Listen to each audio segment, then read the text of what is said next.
Thank you so much for joining us here tonight. What we've learned as we grow is that we cannot do this ministry work alone. And that's like the overall scope is just too big. And Embrace Fully is actually pretty small. So we need reliable and experienced partners to help us to help those released from prison to navigate their way back into society and to succeed in society.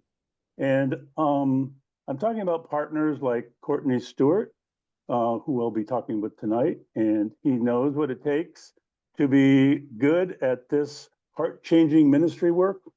And he's passionate about helping people to find their freedom from broken ways of thinking. I just met Courtney a few weeks ago, and he is, among other things, the chairman and CEO of the National Reentry Network for Returning Citizens. And in this work, I would say he actually knows what he's talking about from experience.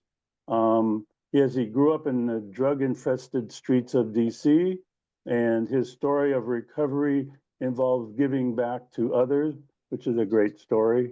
And Courtney is also one of our speakers at the upcoming conference that Gabriel mentioned. That'll be on May 2nd and May 3rd.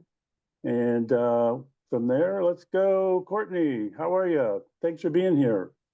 Oh, I'm happy to be here, David. Thanks for inviting me, and I want to say I feel right at home, and I'm happy and honored to be among you all.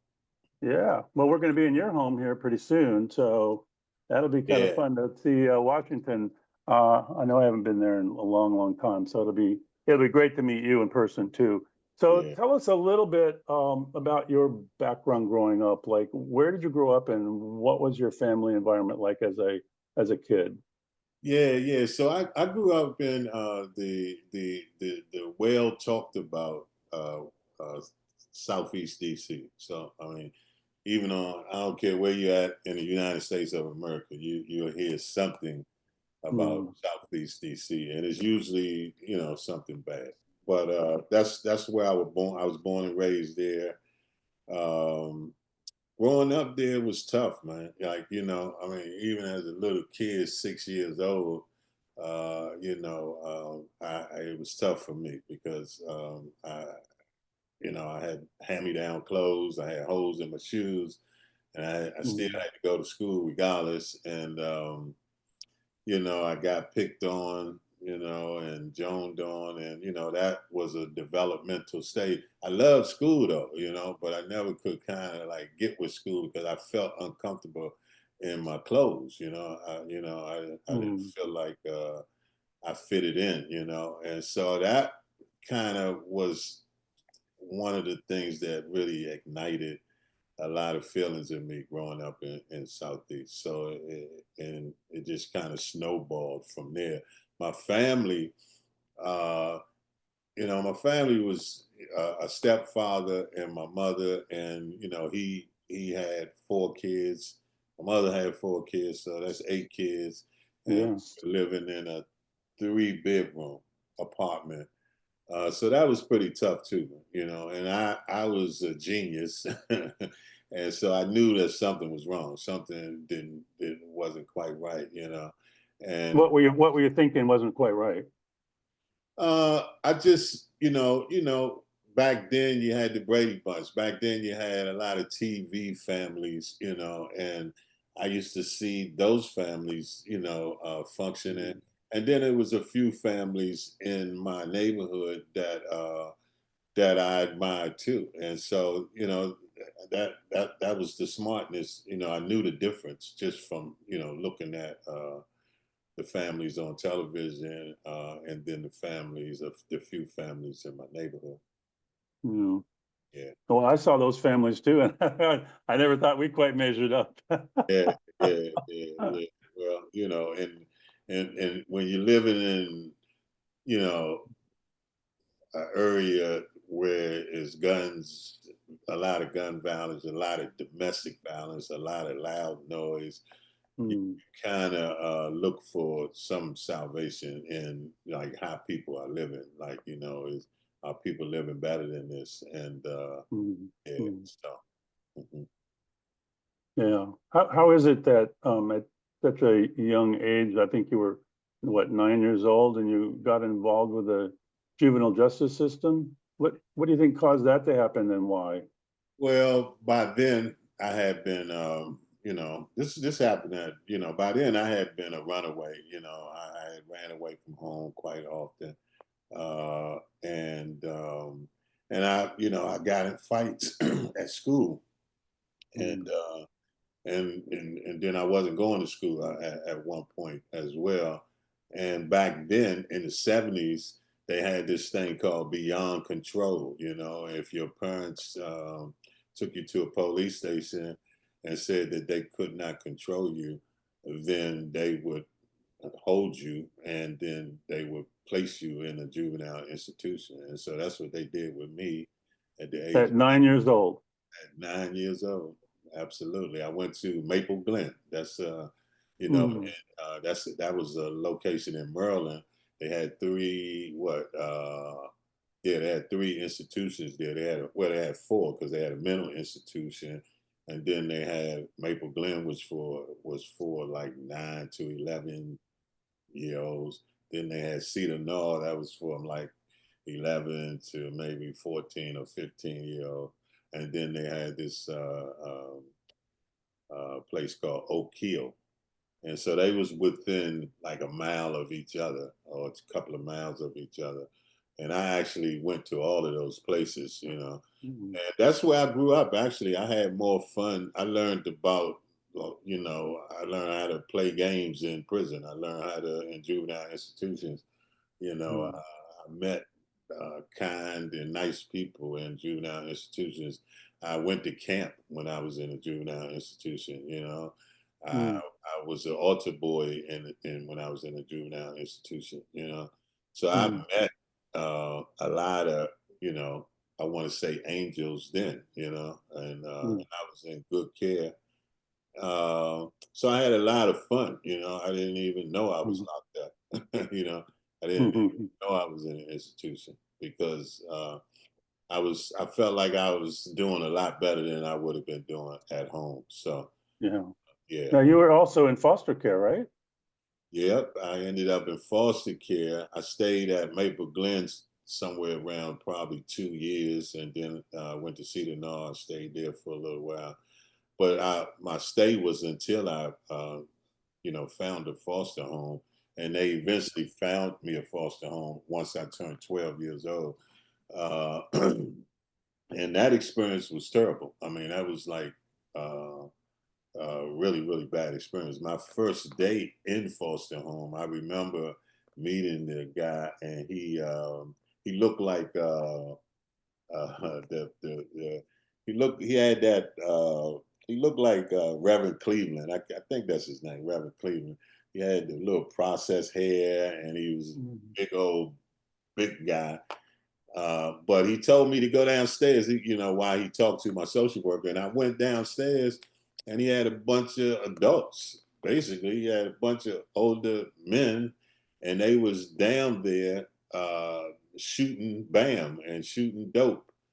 And wow. I didn't know it at the time when I went there, but I took a seat and said hello to everybody, and it just was a terrible experience, because I ended up staying there. I stayed in foster care until I aged out, even though I was going in and out of juvenile institutions.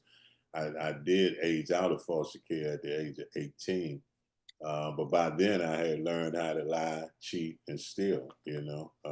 Mm, And that just turned into. But I used to try to do my best to. I was a smart kid. That's was one thing that really saved me. I had good common sense. I had a good heart. I never, mhm, I never committed a violent crime. Um, and then a lot of what you know the people who nourished me and took care of me. I mean, I had some.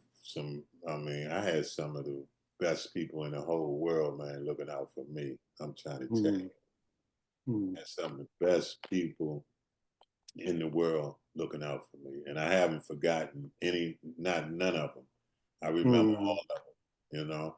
And so that was really my saving grace, just holding on to the good fortune and the love that people, showed me. Sounds like, I'm just gonna guess here, it sounds like maybe God had a plan for you. Yeah, obviously. I mean, even sitting here now, I can see the plan that God has had for me. Mhm, I've mhm, been living in my purpose the whole time. I've mm, been living in my purpose and being respectful the whole time. So, uh, mm. you know, I understand why I'm here. I remember every incident that I went through in my entire life. Yeah. But then somewhere along the line, you got arrested and went to prison? Yeah, I ended up in the adult system. I ended up doing almost 8 years actually, and I did 4 years in the Virginia system, and then I came over to. I had some charges in D.C., so I ended up down Lawton for about 3.5 years. But I came home in '85. I came home. I almost, I had like these near life experiences when I was in prison, and I already was kind of institutionalized because I knew how to function and manipulate prisons. Mm, And mm. so, but those near life experiences kind of was a genuine moment for me. It kind of woke me up a little bit. And I started, instead of feeling superhuman, I started feeling human. You know what I'm Yeah, saying? take the So cape off. yeah, yeah, I had to take the cake. There you go. And so reality really was sitting in. And then I had forgot about me, that little boy. I forgot Mm, about that little boy. And but those experiences kind of like led me back, and I was ready to leave. I was ready to come home and give it a try. I never was able to stay on the streets longer than 6 months or so. So I knew I didn't want to go back to prison, but I didn't know how I was going to work things out, in society. mm. So I ended up coming home in '85, and I kind of, it took me a while. It took me about 4 years to really get my life together, to start making better decisions. But I never. I have to ask about that because something must have happened for you to want more from your life, and you said decisions. So those come out of experiences usually, poor And experiences. I kept like spiraling down, like at the end Mm, for me. But it was still a spiritual journey because, and I can still I knew that the angels were still with me because mm, I mean, like, I ended up on drugs, and uh,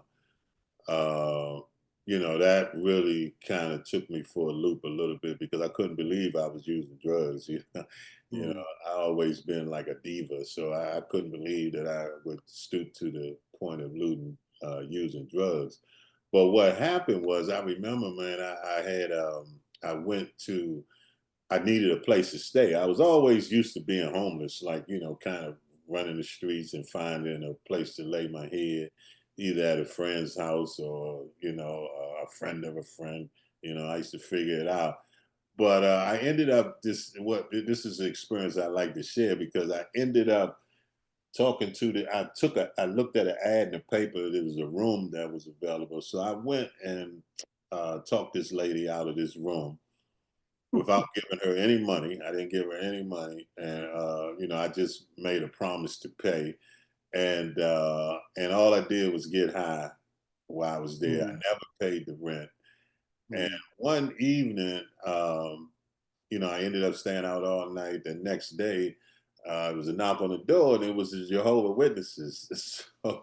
So I invited them in, and I didn't know anything about Jehovah Witnesses or nothing, but I didn't care, man. I just needed somebody to talk to. I wanted some company. I was tired of being alone. I was tired of asking myself questions and giving myself the answers. And that was the turning point for me. Not that day, but uh, the guy, they left me some information that I didn't read, but I did take his card. And I remember I came home one night and it was two bags on the front porch and the house was lit up, and the house is never lit up, but all the lights were on, and it was two bags on the front porch. And I said to myself, I say, lo and behold, I know everything I own can fit in two bags. So I knew those bags belonged to me. The locks had been changed. I put the key in the door, it wouldn't turn. I looked in, I could see a few people standing around in the living room. And I knew that was it. That was it. And You're out. I got that card that guy Mm, gave me, and I called mhm. him, and him and his wife, they came and picked me up, took me to their Wow. home. I was able to bathe. They fed me, and the next day he made me a proposition. He said I could stay in a trailer at the Kingdom Hall because they was building a Kingdom Hall. And I was like, okay. He said, you're going to have to sleep on the floor. I was like, okay. So I slept on the floor every night. The guy who was the guard, who was, kind of guarding the property, he read the Bible to me all night. He didn't miss, every night he would read verses from the Bible. And that's where I made the decision, like I can't live like this no more. I don't want to live like this anymore. And I ended up going to treatment. I Mm, went to one of the best programs actually on the East Coast called KDAC. It was a KDAC program. Stayed mm, in there for 7 months, and it was one of the best experiences I ever had in my life. Man, I had the right people. I still had people loving me unconditionally. People were bringing me. I didn't have any clothes. I didn't have any shoes. I was wearing hospital slippers, and they gave me mm, two pair of shoes. People knew exactly what I needed. Like it was crazy, mm, but and and I've never looked back, not even an ounce, an inch. I haven't mm. repeated any of that behavior since 1989. Well, it's a beautiful story. It sounds like the Samaritan lives. Yeah. You know. um, the question that comes to me is it because you had a transformation? And I've told you about mine too. But what were the steps involved in your transformation process? You think, if you could just break it down? Well, it's always people for me. Like it starts with people. It starts with humanity. It was. I had two ladies.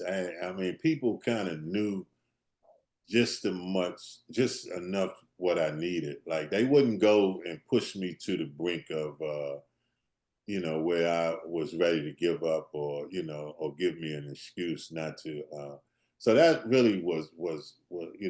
I always kept having good people, like people willing to help me. Uh, Mm, and it was these two ladies, and when I was in treatment, they took care of me. They just poured a lot of love into me, uh, and they represented me at my wedding. Actually, this was mm, years later when I got married. My parents had died.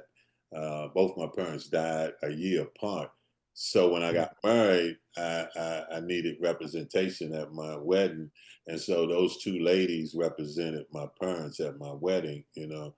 And so those stuff like that really kind of held me close to my transformation. Me wanting to be committed to the process, me being responsible to the process, and accountable. but somewhere in there, you wanted to also take care of other people. Was Oh that a yeah, part? well Was that a part of that's it? that's the biggest example of all. Like like I said, other people took care of me. So quite naturally, even as a kid, when I was growing up, I cared about other people. I gave Mm, I was a giving person, man. I would give you, I would let you eat, and I would go hungry because Mm, I knew I wasn't gonna die. I knew I knew I was gonna get a meal somewhere. I let you go ahead and eat. So I've always had that in my heart. But life hardens your heart, especially when you're confused, especially when you have excuses, especially when you continue to complain. Your heart gets harder and harder. And yeah. just like I mentioned earlier, I forgot about that little boy, you know. But the transformation helped me to get back in touch with the little boy. And then I started working from there. I really started growing up uh, Mm. from there. Yeah. Hmm. How would you describe transformation if you could in just a few words? Uh, Not to put you on the spot or anything. you already did that, but I That's my like, job. That's what I do. yeah, it's interesting. I think like for me, it was a lot of unexpected, unknown things. I mean, obviously, I had to practice into belief. I had to continue to believe, but I also had to continue to practice. Uh, Mm, and, the transformation happens. I mean, once you believe and once you start practicing what it is that you believe, then the transformation takes yeah, place. I mean, yeah, that's about as simple as I could put it. yeah, I yeah, mean, you need to just get out the way, I mean, yeah, get out yeah. of your own way.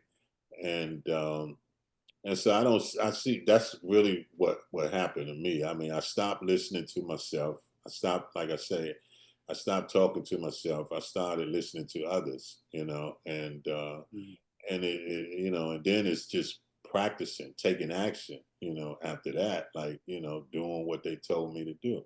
And that's exactly mm. what I did. I did what I was told.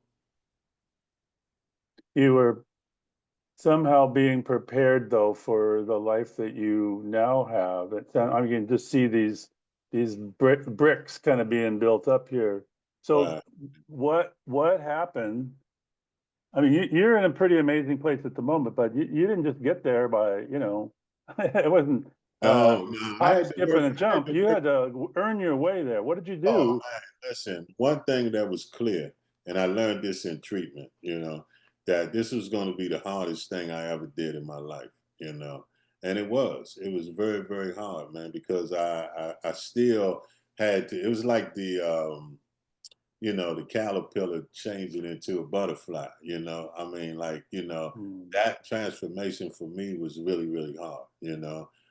But thank God for people, like, in proximity to me, like instead of me pushing people away, I was attracting people to me, Hmm. and Hmm. as a result of me attracting people to me, they saw me. And so when you see a person, you can help a person, man. The closer you are to the person, you get to see things other people don't see. You get to hear things other people don't hear, you know. And so those people loving me, liking me, appreciating me, seeing the good in me, they responded, and some of it was tough love, some of it hurt, a lot of it hurt, but I had a program, I had enough information that I could take it. And so I think that was the main thing for What was some of the tough love? Because that to me is an interesting say that topic. again. What was some of the tough love that you received that you think helped you the most? Oh man, yeah, I can easily relate to that. Well, well, the first Yeah, thing me too. I had a sponsor who basically used to, he told me to follow him around to hospitals and institutions. So I didn't want to do that, but I did Mm, it. And I mm, learned a lot from doing that. I didn't know that I was going to experience the experience that I had. I didn't have my way with people. They stopped me from being angry and making excuses, and they told me that I had to, do things that I really didn't want to do. I mean, my sponsor used to tell me that I need to do two things just for exercise every day, two things that I don't want to do Mm. just for the exercise, and that helped me. I kind of believe in tough love a little bit, especially when it comes to addiction, and a few other things too. When you have an individual who is repetitive in their behavior, a lot of Yeah. times the behavior is already took over to that person. And so it's going to take a little bit of tough love to break that cycle, to break them out of that behavior. And I think that that's what worked for me, like I didn't have a lot of people that was going to take a lot of my mess around me. And I needed that. I really Mm. needed that. Yeah. How did you go there into building the organization that you have today? Yeah. I know there was years in there. That's easy. We know But that. that was easy. That was easy because I learned that the only way to keep what I had to be willing to give it away. And I wanted. Yeah, that's what I learned. I learned that. Okay, and I wanted to keep what I had. And so Yeah. and I always I knew I fit right in with helping other people because of all the people who came to help me. So I wanted to go. I immediately wanted to get involved in my community, and so that's what I did. And real early stages, man, in the early 2000s, I started a nonprofit called Mentoring Works Too, and I did that for 9 years with 7 to 17-year-olds. And I transitioned from that because I used to have a diversion program. So instead of them taking the kids to the jail or to the police precinct, they would bring them to my facility, and we would Mm. work out. We would work something out with the guardians, the parents, or the guardians, and then the police would agree to that, and they would end up in my program for like a year, and we would work with them through school, work with them through the community, and work with them through whatever they were dealing with at home. And I loved it. Oh man, we was having so much Mm. success. Mm. It was just a beautiful thing. But a lot of the kids still was misbehaving and they still ended up in court and stuff like that. And I got tired of going to court because they wasn't releasing the kids to me. They was sending them off to the institutions. So I knew that we had to do more. And this is when I started the National Reentry Network for Returning Citizens. So, because Mm. in DC, you can be committed as an adult at the age of 13. It's a lot of the draconian laws are still in place in the District of Yeah. Columbia. Yeah. And we have this thing called Title 16. If you get caught with a gun more than once, you can be, you can be locked up for almost all your Mm. life. So, Mm. so I wanted to do more. I wanted to have more of an impact on the laws. I wanted to have more of an impact on educating the community, and more important, I Mm. wanted to have more of an impact on the individual. Because Yeah. I Yeah. feel like I can help the individual to a different path. I really have had a lot of success with helping individuals choose a different path. Wow. What's the key to helping somebody want to see a different path and walk down the different path? I mean, somebody Yeah, who might feel hopeless. I mean, how do you get somebody who's feeling hopeless to even think there's a possibility of a better path? yeah, you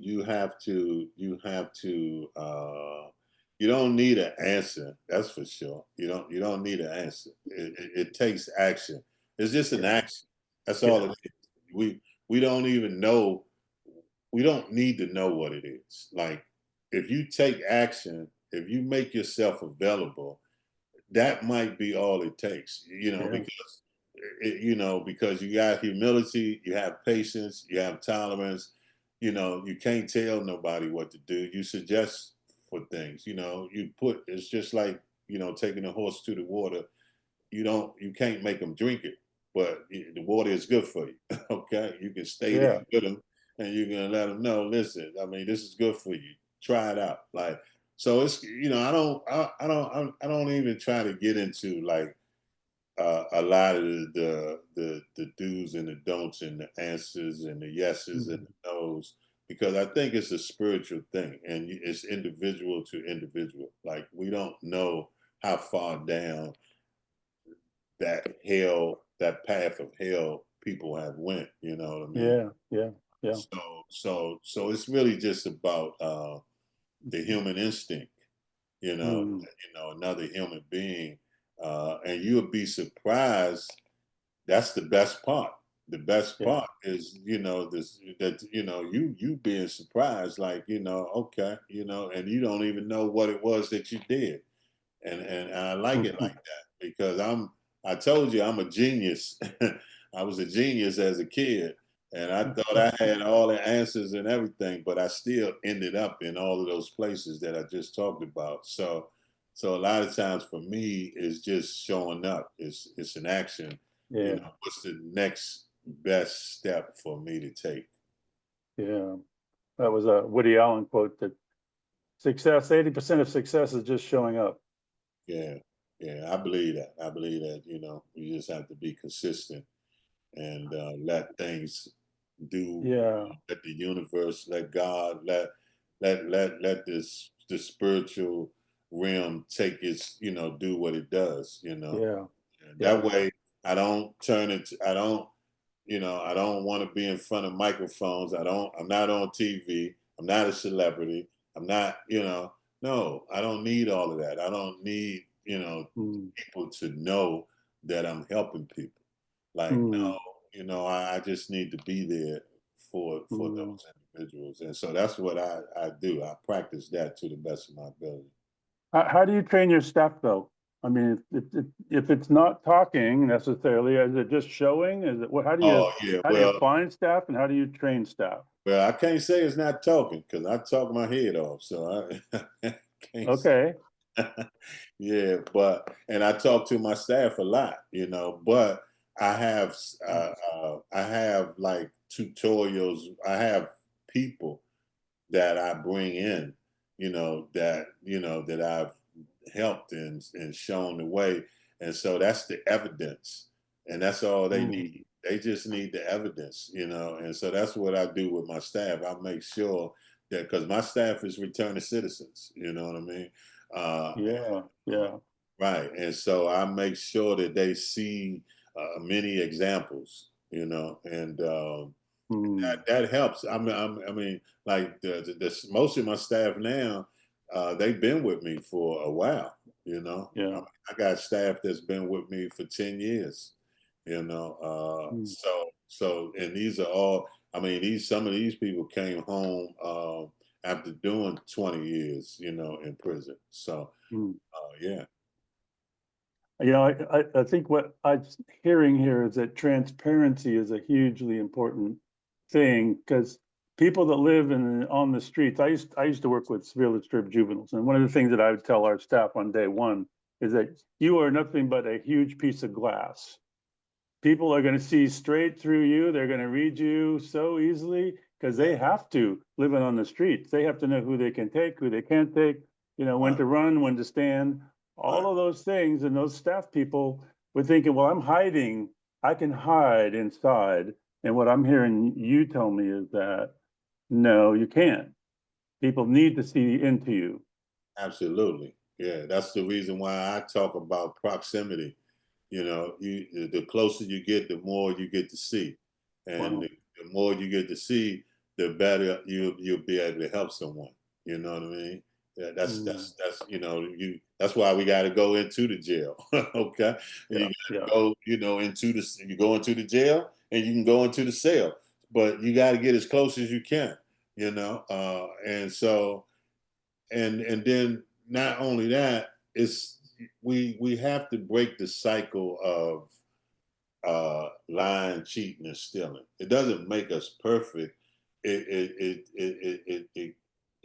shows the revolution of the work that you do to get there. Okay, and so Mm, you keep practicing, and so it's no different. Not just with my staff, but I do it with my family. I do it with my community. I mean, my community is the same way. They get the same from me. And it's not, it's a lot easier now. I'm older, I've been doing this for almost 40 years. I mean, mhm. Wow. so I'm not a spring chicken when it comes to these practices. I've been doing this stuff for quite a while. But I'm really, I got a little bit of, it's not always sweet. Some of it is a little sour too, because, I feel like, we have to be a little radical about some of this, because some of this is generational. Some of this stuff Mm, has been going on for a long, long, long time. And my thing is really holding my community accountable, not just mm, holding the government accountable, not just holding, a parent accountable. No, I want to hold returning citizens accountable. I make sure mm, that I get them to understand what is being asked of them. Like when you come home, you need to understand like what it means to raise your hand and ask somebody for help. Once you ask somebody for help, that means you surrender. That means that you ready. That's what help means. You can't help people. You can't ask for help and then turn around and tell people how to help you. It doesn't work. You know. mm. And so that's my message to, and then I want to be transparent, because it doesn't work other than that. Yeah. You know what I Yeah. mean? Right. It really doesn't work. And I always say, you're not going to see me coming out the building in handcuffs. Okay. I'm not going to make the news. You can forget about it. You can think, no, you're not going to see Courtney Stewart in the news that Mm, I stole money from charity or I lied about this. No, thank you. No, mm. no, you're not going to see any of that. And that's the example. That's my leadership. That's my Yeah. example, right, of my leadership. Yes, sir. Yeah. You and I have talked about this before, but you said that you made a point about staying with people over the long haul. Yeah, Why, yeah. why not just see somebody, give them the water and the food and the housing that they need for a short period of time, and then move on to the next? Well, it's not. Well, what we talked about is that this is bigger than me. It's bigger than all of us. Like we're not in charge. We're not in charge, and so I don't get to say how much of a teaspoon or a tablespoon, or I don't get to say that. Like I'm there for support. I'm there to support. Like I don't get to I don't get to I can do that, but then I'm really not ready myself if I do that. Like, sometimes most of this stuff takes time. Like, Yeah. I Yeah. mentioned that it's generational. So it takes time. So you gotta be prepared and ready to kind of like go beyond your calling, because you could have a calling and it could be 30 minutes. You know what I mean? When you go to church Mm, sometimes you think you're going there for an hour and you end up in there for 2 hours. So you should be prepared yeah. for that. Like, you should have the tolerance and the patience. And that's what's gonna happen with human beings. Like, it's not up to us like to say, no, just be there and be prepared and let it go take as long as it takes. Because if Yeah. those people gave up on me, I mean, I'm a fighter and I know how to be a negative fighter. I can fight for my negativity. Okay, I can fight for me going down the right path. I can even make sense of it all. because I got a lot of excuses. But if I got people willing to hang in there, when I was in treatment, they put me out because I forget what I did. And I was sitting at the door with my little belongings, and the shift changed. They changed shift, and one of those two ladies that I mentioned earlier walked by me sitting at the door, and she asked me. She said, "Courtney, what are you doing here?" I was like, "Oh, they told me I had to leave," and she said, They told you had to leave," and she somehow, got them to get me to stay, but she ended up using it as a genuine moment to kind of take me to another level of what I was feeling and what I was dealing with. Wow. I mean, like, so it's easy to throw us away. It's easy to give up on us. And it really makes more sense, man, to hang in there and see what God is doing for real, for real. Yeah. So the answer to that, Yeah. I know that was a long answer, but that's because I really need people to hang in there with me, and that's what I needed. I needed because my behavior wasn't the best, my language Yeah. was messed up, I mean, so I needed somebody that was willing to go the distance.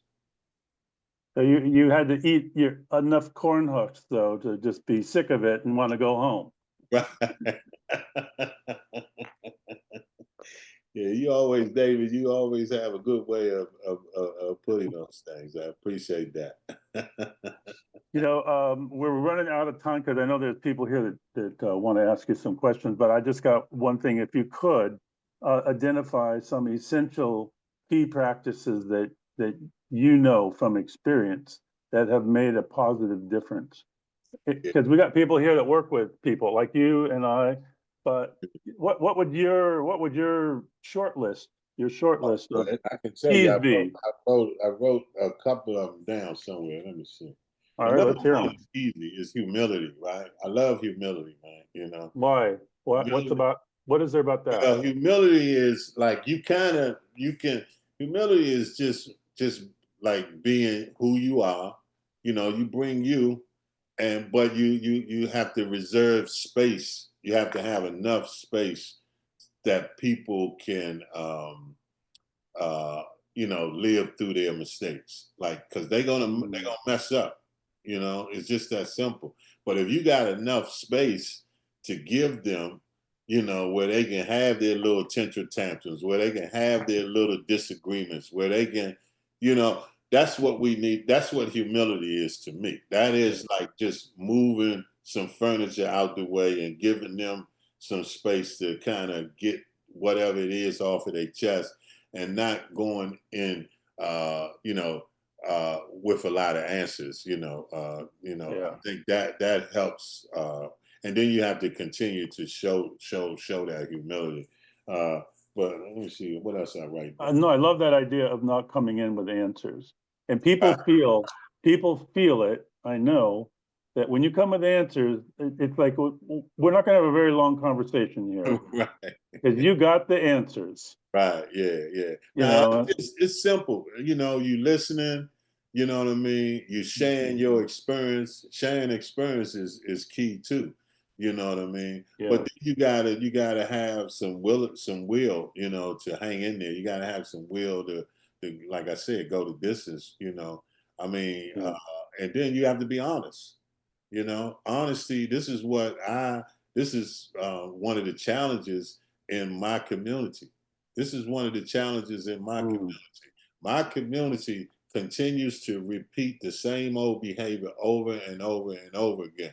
And the reason why we keep continuing because we don't want to face the pain of change, you yeah, know, of doing something different. And we have to get beyond that pain. We have to get beyond it. We keep it's like running into a brick wall and turning around and running back the other way.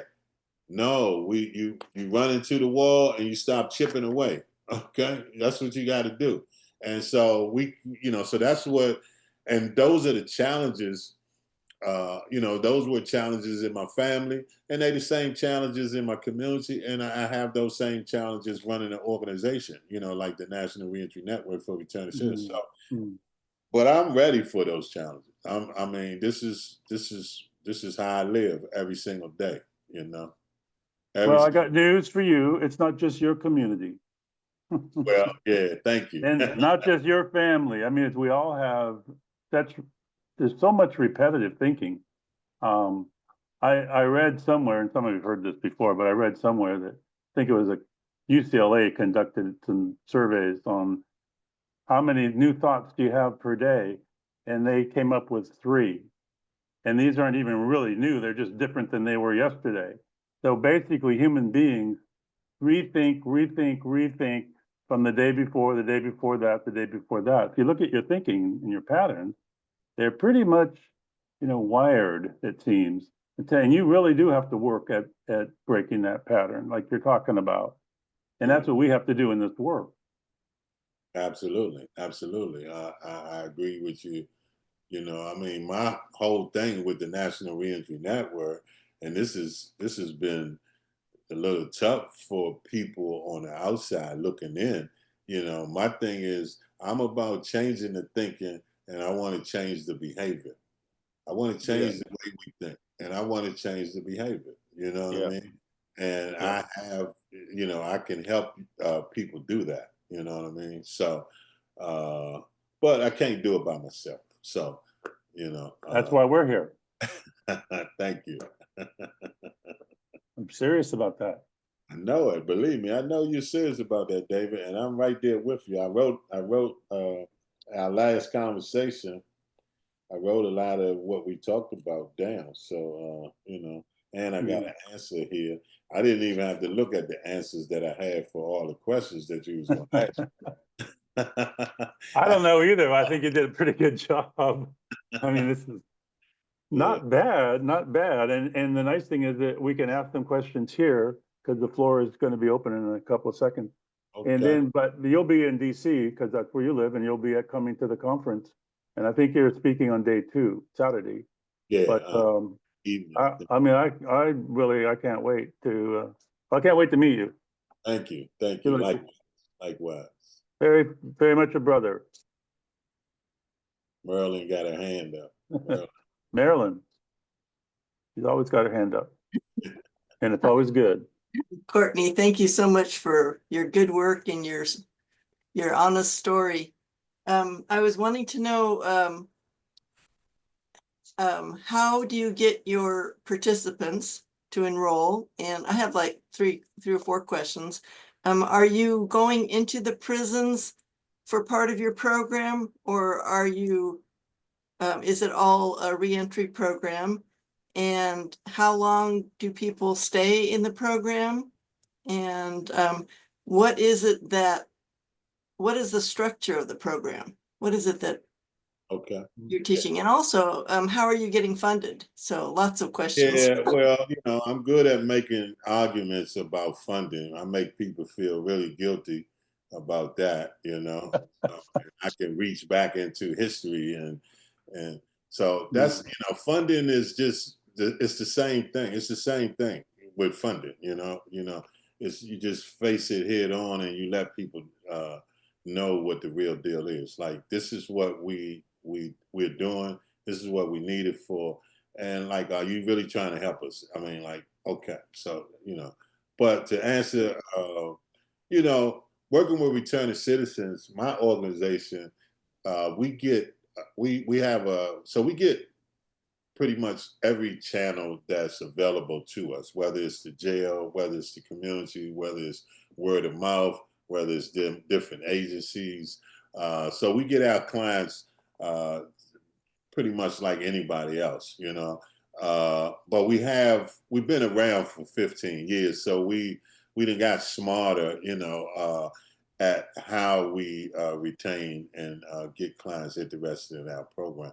Our program is indefinite, so you can stay in our program as long as you want. You know what I mean? In the beginning, uh, you know, we offer you, we have a ready for work program.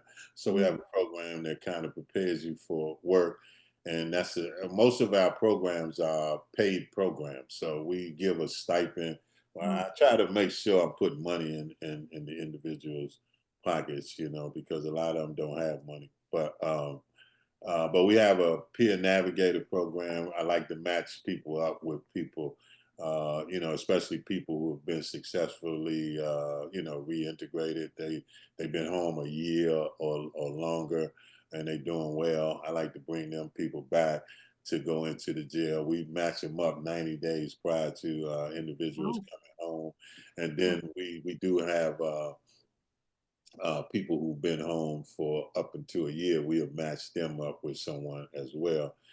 We have a community-led preventive model, when that is just us basically going out into a small section in the community, you know, and kind of like getting to know the stakeholders and having relationships develop. Because I'm a relationship person. I love people. I love being around people. I love talking to people. I'm not scared of people. I'm definitely not scared of people, you know. So you know, I like to meet people. I like to greet people. I like to talk to people. I'm not going to walk by you and not speak to you. You know, you know, I think we do enough of that. You know, and so this particular model it helps us to build community. You know, it's similar to the broken window theory. You know, like fixing all the windows up and so I kind of believe in that, right? And I believe that a lot of experiments with criminal in the criminal legal space has failed. The only experience I feel like we have that can work is the community, and that's us.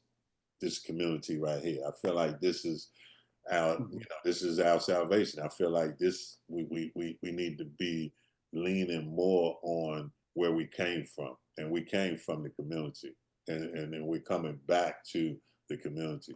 So I'm more interested in community building, and I'm not interested in the I'm interested in the we. I think, you know, the we program is really going to save us, and not the I program. Yeah. thank you. Beautiful answers. You're welcome. Like Deb, you've got your hand up. You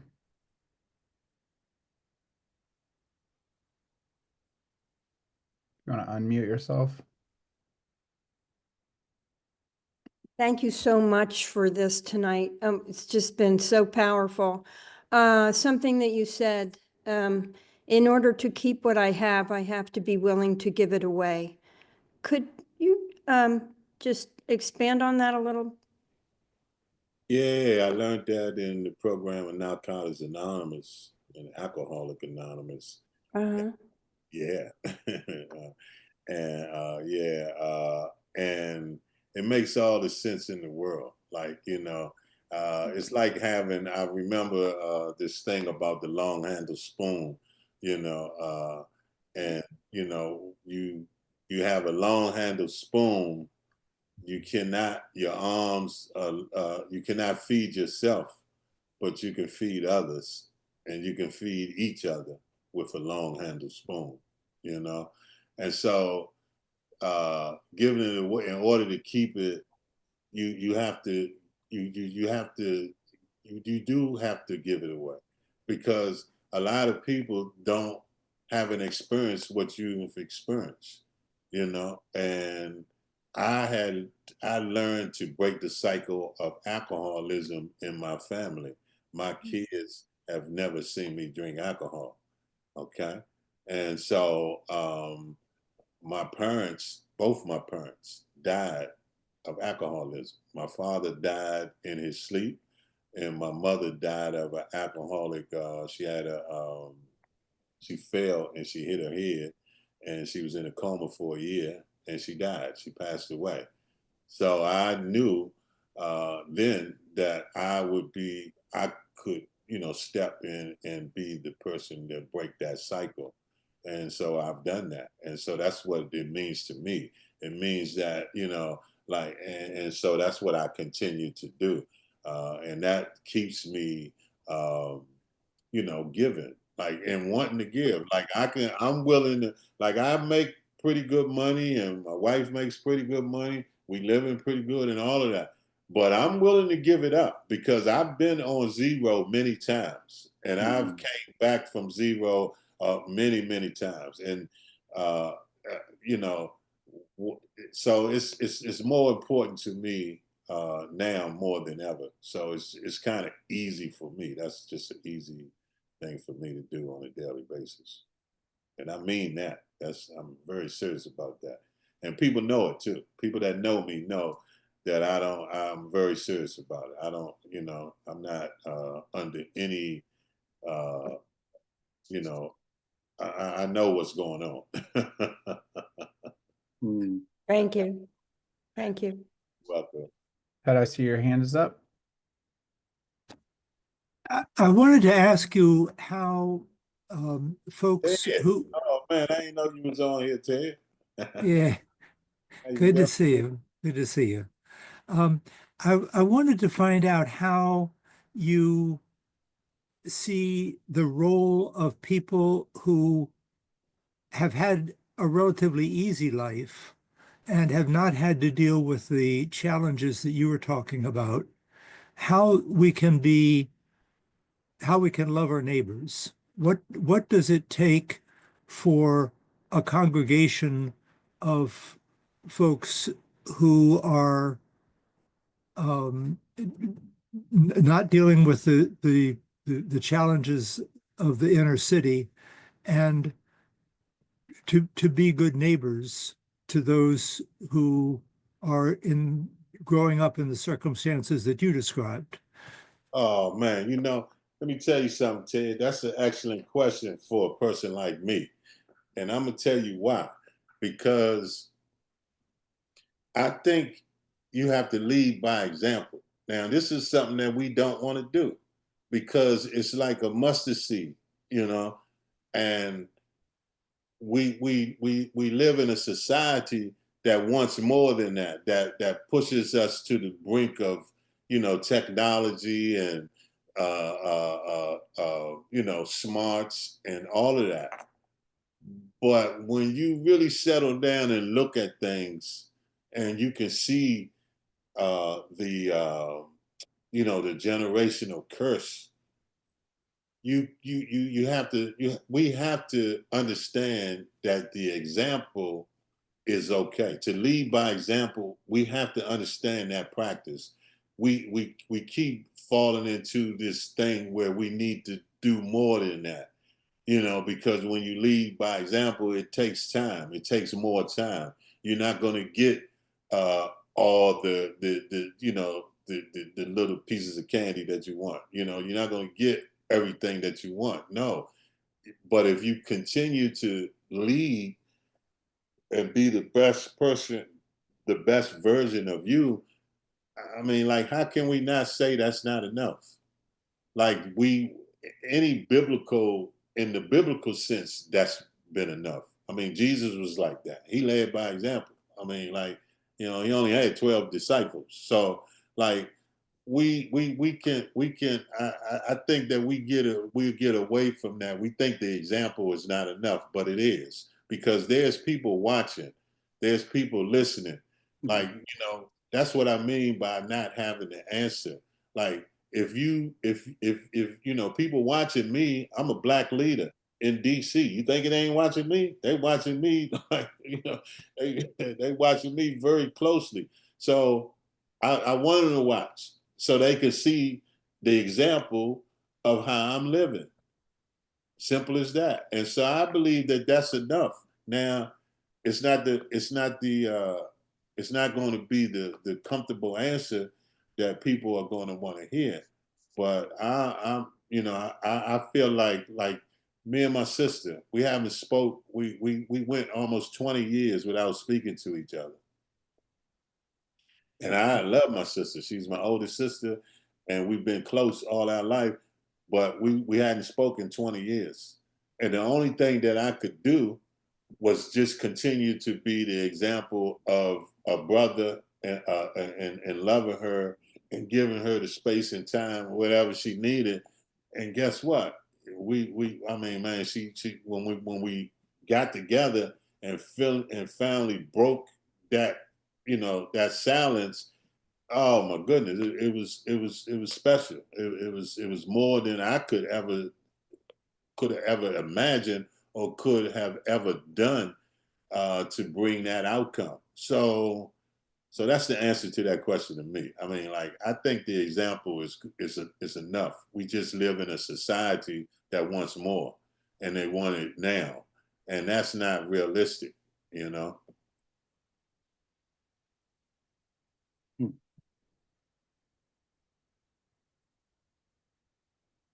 Got a question for you, Courtney. In your view, how would you define somebody who was like a pillar of society? Do you think that's possible to emerge from the road to hell that you were talking about earlier? To climb the mountain to get not just a baseline live in your life, but to actually become a critical supporter that helps society heal. Do you think that's Absolutely. possible? I believe, I mean, I was talking to David about this, a lot of, people who've been to hell and back right here on earth are some of the greatest people you're ever going to come in contact with. It's just that simple. You know what I mean? I mean, like, and it's just, we just have to continue to be honest and look people in the eyes. We done got away from the humanity part of this thing, man. Like, we just, we're not hugging, we're not touching each other, we're not like really, making eye contact with. I mean, like, we're not speaking. You know what I mean? I mean, like, we kind of driven, by these societal differences, and so, and it's, and I know some of this stuff it just comes with the territory, but you can kind of tell that we're missing that human element, man. We're missing that neighbor. We're missing that that mate. We're missing that, and like, I believe that we need to get back to that. You know what I mean? We need to get. I mean, I live in a neighborhood that really looks out for me, man. They bring my trash cans back all the way. I got one of the longest driveways in the neighborhood. They'll walk. I mean, the longest drive. I mean, it's long, and they would take my cans and bring them all the way to my garage. You know what I mean? And they pick up the trash in the neighborhood. They come and knock on the door and ask for things and or let you know what's going on and stuff like that. I mean, so we got to get back to that. I mean, like, this society has, making us just, like, move and not kind of like, acknowledge each other. And so I think that COVID is an example of that. And what we're going through right now in our society is another example of that. It's a we're getting examples. These messages are telling us. That's why we all are on this call right now, because of the same message. It's all telling us, without you, there is no me. Simple as that. There is no me without you. I mean, like, come on.